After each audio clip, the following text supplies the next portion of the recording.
Top Africa Magazine. Il a banné l'Afrique, sa compagne. Top Africa Magazine.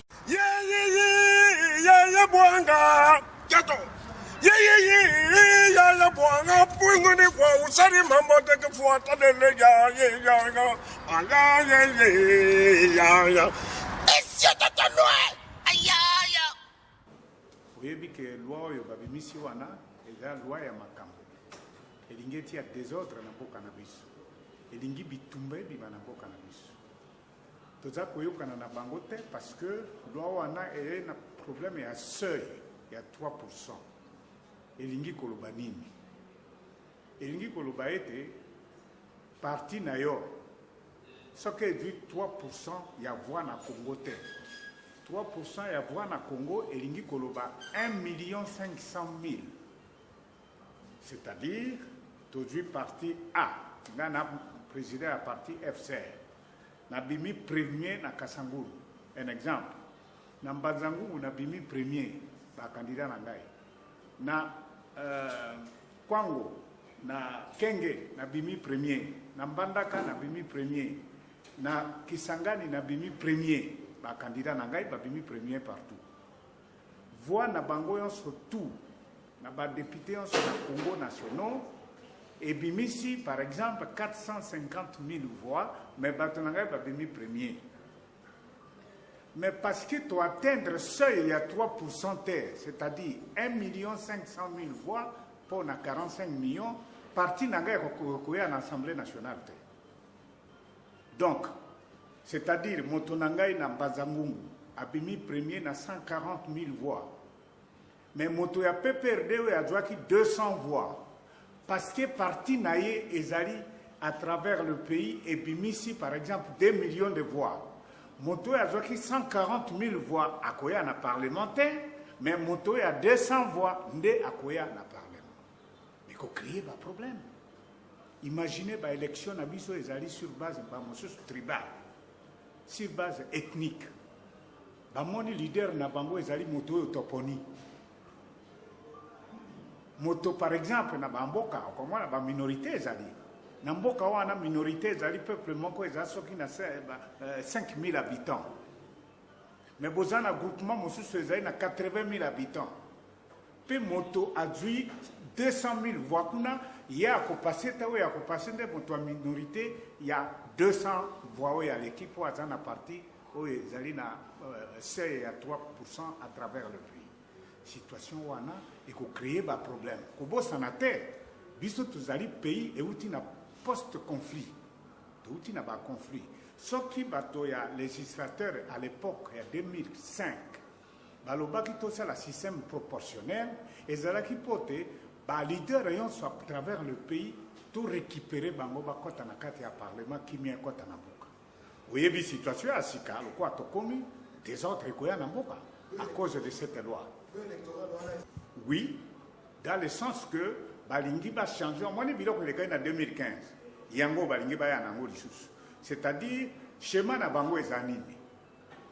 Monsieur Kabila soki batisi 45 millions oyo bazui bato bakoloba basala élection d'abord il y a parlement Assemblée nationale na provinciale oyo ya président de la République basala te po basisi vote ya ba congolais de l'étranger te tala kindoki yango wana de façon que na machine na bango ya muibi wana babengi machine à voler toloba machine à voter bakolekisa bato a PPRD mingi Assemblée sika PPRD yango yako ça la majorité va changer constitution tant que Kabila koya ko se présenter ya jonga sous président tabondo ki balingi batia biso na boko yango wana to sangi population to fungola miso et que d'ici lundi mardi s'il faut tokenda na palais du peuple pour neutraliser le quoi to sala ki makambo eleka na janvier yango pe arme ya suka etikali na bango obele wana soki to neutraliser yango esili mais opposition to zamingite. Mais nous pouvons côté na kati ya majorité parce que qu'est-ce qui va arriver bakusa la partie moko munene bango où il faut rassembler pe na ndenge ya gestion na bango ya bakabakate ya mutema mabe ya ba injustice bakolege mosusu balobi ke bakoki kolanda bango te yango wana baza na bareserve yango wana biso tolingi komema fardo wana te biso badepute ya opposition nde makambo ya seuil makambo ya machine à voter biloko wana biso tokoki kosoutenir yango te mpe loi oyo ezala na mboka na biso epekisi yo mona wapi bokobeta match mpe bochange barègle du jeu. Tout ceci pour na koluka ndenge nini M. Kabila akozonga lisusu na pouvoir. Tofongola miso. Il wana eza lokuta te. Parce que vous ne pouvez pas parler na calendrier électoral lorsque tokoki kosala manifestation te. Sesanga akei na kenge honorable Sesanga. Balongoli ye sapato. Ba gouverneur yonso ya bango wana bapesi bango ordre soki moto opposition aye il faut ko bloquer ye. Ba prisonnier bazana boloko. Bon, ndenge nini yo kosala ba élection na ba condition wana. Donc, ezali pour gagner le temps. Yo mona te ba memi élection présidentielle na 23 décembre. Te wana pour glisser na 2019. De toute façon, M. Kabila boye bakayango akoki ko financer départ na yete. Yango wana bongita mona peut tourner ma yete. Bako voter mais loi e kozala contester parce que tolobaki que stoko la biso to bimi wana tojongi na état-major politique na biso. Toboui pour tout sensibiliser la population. Bango bazan na ngote. Pour que lundi ou mardi, biso yon se toque na parler du peuple pour que Makambo et continuer. Il faut bloquer. Il faut qu'on bloque yango. Et ça Makambo esprit satanique. Oui, continue na bango et bere aba mbongo badwina ni batondite. Alors nous devons empêcher parce qu'il faut que la situation du Congo change. Mais la revendication, c'est que c'est une tricherie. Nous avons une loi électorale qui existe.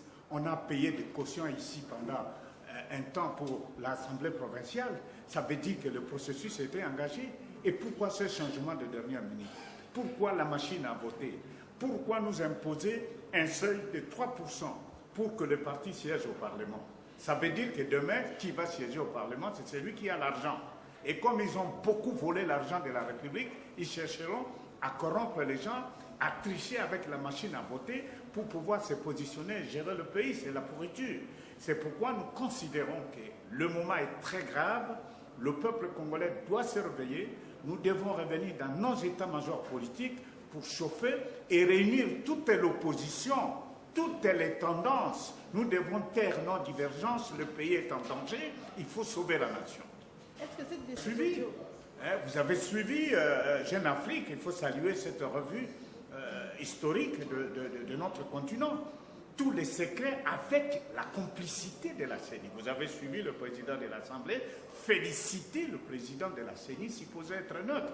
Donc nous n'avons plus confiance à ce monsieur et à tous les bureaux ainsi que la complicité de cette ancienne majorité parce qu'au fond la majorité n'existe plus. M. Kabila a terminé son mandat. Il est dans des arrangements, ainsi de suite. Il refuse de partir.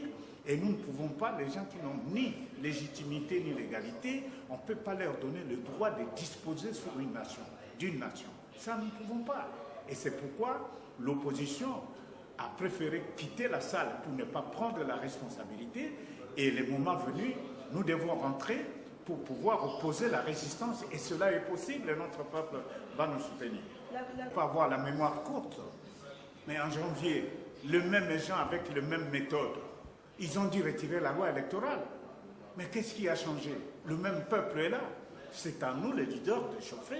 Et si nous sommes allés au devant de la scène, c'est parce que quand vous regardez à travers le monde, au Togo et ailleurs, les leaders sont là. Nous prenons tous les risques, maman. Nous prenons tous les risques parce qu'il faut sauver ce pays. Nous ne méritons pas ce que nous vivons ici. C'est une honte et une humiliation.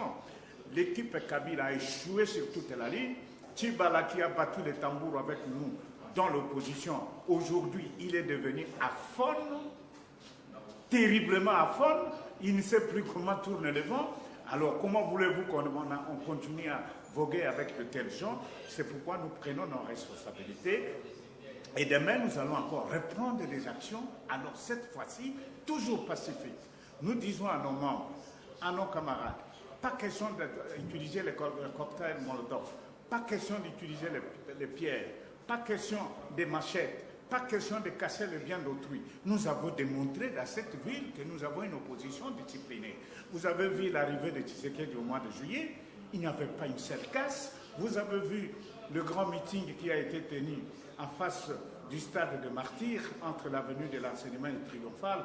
Plus de 1 million de personnes sont venues, il n'y avait aucune casse. Chaque fois qu'il y a le désordre, c'est lorsque la milice, parce que je ne crois pas que ces gens sont véritablement une police républicaine et une armée également, une certaine milice qui travaille pour le pouvoir, déstabilise les...